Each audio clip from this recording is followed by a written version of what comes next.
Dun-dun-dun. The mother-in-law.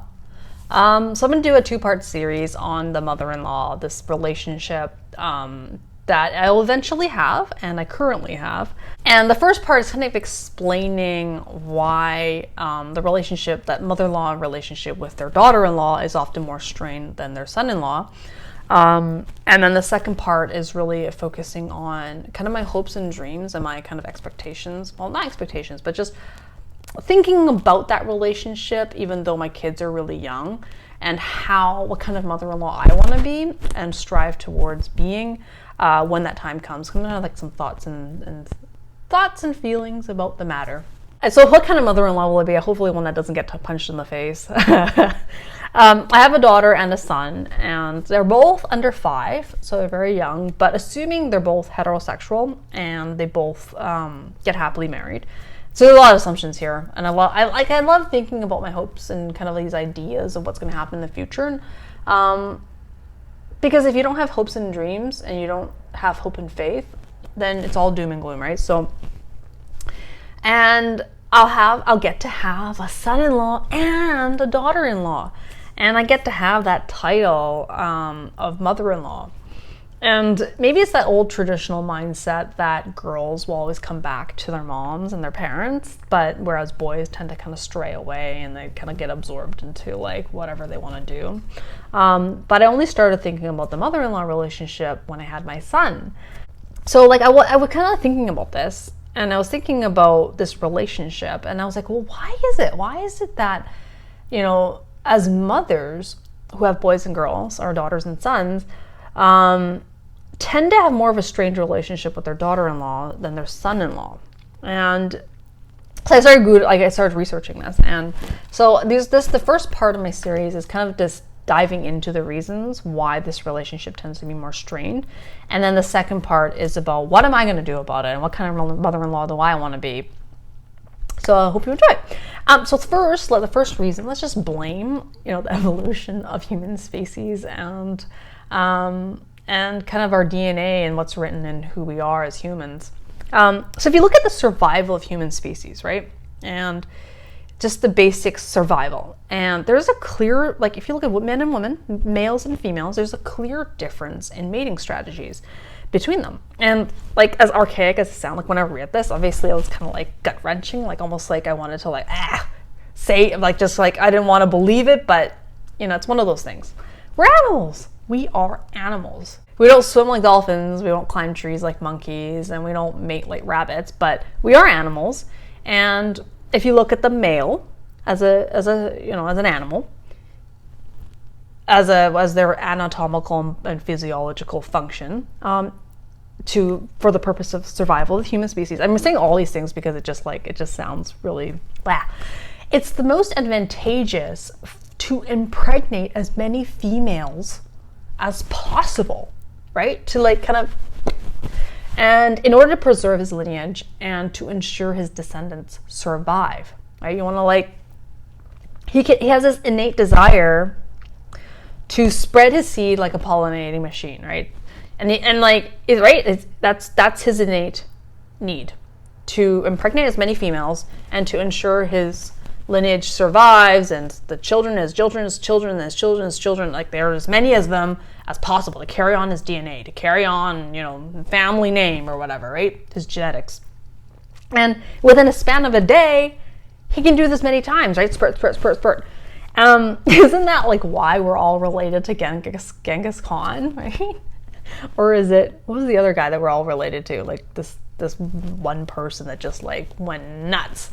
And then, but if you look at females, like our anatomy or physiology, we can only carry one offspring at a time, right? One baby. Or unless you're like the octomom and you can carry like 8 babies at a time. But even with 8, like that's very rare. And during this time when we're carrying this baby, this 9 months, like we're very vulnerable, right? We need to be cared for. And so for the purpose of procreation and survival of the species, or the human species, it would be the most advantageous for a female to find a male who will stay with her in the long time, prioritizing for her, providing for her, prioritizing her, and really staying together to take care of their children together, their offspring together. That's kind of a basic understanding of men, but and then women like, oh no, stay with me. We need to like care for this. I need help. Like, you know, it's theorized that mothers-in-law have this unconscious instinct to disrupt her son's relationship with his partner, with his wife or his mate, because she wants him to carry on the family genes with as many women as possible. Because it's like, well, I want him to get out there and like just like get as many grandbabies as possible, right? Obviously we don't want that, right? Like if you think about it, we don't want that. No one, like, I don't want that. However, with daughters, it's like mothers-in-law have an unconscious need, like this want that for their sons-in-laws to stay committed in the long run with their daughters, right? Because you want them to care and provide for their daughter. So the relationship, you don't want to disrupt. You want it to be harmonious. You want it to work out. So survival instincts could be one of the reasons why, you know, mothers-in-law tend to get along better with their sons-in-laws than their daughter-in-law. Next, the next reason is really about competing for time and attention and resources. Okay, so for the first relationship a man has with a woman is often with their mother, right? Typically speaking, right? And generally speaking, generally, women are more emotionally intelligent than men. And I can have a link to all the research if you want that. And so it's like, we talk openly about our feelings. We are a little bit better at expressing our emotions, reading nonverbal cues, and practicing empathy and teaching empathy and showing empathy. And so, therefore, it's, you know, mothers are often the ones who do the emotional labor of parenting. And as a side note, like, I don't want to snub fathers who do this, or maybe they're the ones who do it all. Like, this is not my kind of like rant against men or anything. It's just I'm just speaking generally, you know, like the bell part of the curve, not the outliers or the exceptions. Okay. So from the day boys were born, you know, mothers kissed their boo-boos, hugged them after numerous nightmares and night terrors. You know, held them tight after they fell off the monkey bars or off the tree or off the slide or off some other structure they weren't supposed to climb. And really, we taught them skills of intimacy and taught them how to show affection, show love, and showed them how women should be treated and respected. And ultimately, what we did as mothers, is prepared our sons for a fulfilling relationship in the future, one day. But when that day comes, what happens is mothers subconsciously feel like they are being replaced by another woman, right? Like the emotional work that they've done so far, it's like, okay, well, like now we're crossing a bridge. And the son's emotional support can be provided by another woman. And so there's this kind of like uncertainty that happens. Like, will he still need her? What will he need her for?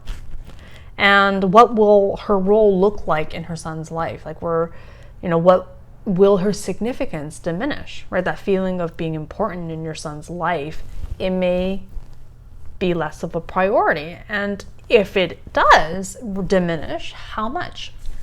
Like, it's uncertain how involved she will be in his life without overstepping, and how that relationship will be affected. Like, she doesn't want him to stay. Like, she doesn't want him, obviously, to stay with her forever. But she doesn't want him to fully go. So it's kind of like a very push-pull. Like, I want you to, do your thing. Live your life. Create your family. Start the new generation. But also, like, you're still my little boy, you know? And she wants to be involved, but she doesn't want to pry, you know? She doesn't want to go in there and be like, hey, I'm your mom. But then also at the same time, it's like, she doesn't know what will happen. All she knows is that things will change. And she doesn't know what will happen. She also doesn't know how she's going to respond, right? Then when that switch happens or whatever. And so, but she knows things will change, and she knows she will have to mourn the loss of the current relationship that she has with her son. So she knows it will change, and she'll have to mourn that loss, right? This idea of what her son is to her and that relationship, she's going to have to be like, okay, it's not going to be like that anymore. And so when there's uncertainty, there's fear, right? It's always like that. When you don't know what's going to happen, you get scared. And sometimes when we get scared, we because the mother is scared that her son will spend less time and give her less attention, give her less resources to her, because his priority is going to change. And so to circumvent that, when people are scared, when mothers are scared, what happens is the behavior starts to change, right? And the mother may start to get more competitive and trying to get in there and trying to show her that she's still relevant, because she's scared that she will become neglected by her son in favor of his new wife and his new life. So the third kind of dive into why this relationship with daughters-in-law tend to be more strained than sons-in-laws, is that expectations of a mother-in-law and expectations of a daughter-in-law. So the question is, what should the ideal relationship between a mother-in-law and a daughter-in-law look like? Like, what is that? And the problem is actually the question. And it's because when people have expectations of when a relationship is formed by formality should look like, that's when disappointment and unhappiness happens. Right? You have this expectation that I'm going to be this, like, I'm going to do everything in my power to have a good relationship. And then when it doesn't happen, you start to almost get desperate and try new things. And so if you don't have those expectations, you don't really know what to expect, and just that is your expectation, to have no expectations, then that actually might create more of a harmonious relationship. And to kind of back this up, a study was done that interviewed mothers-in-law and daughters-in-law.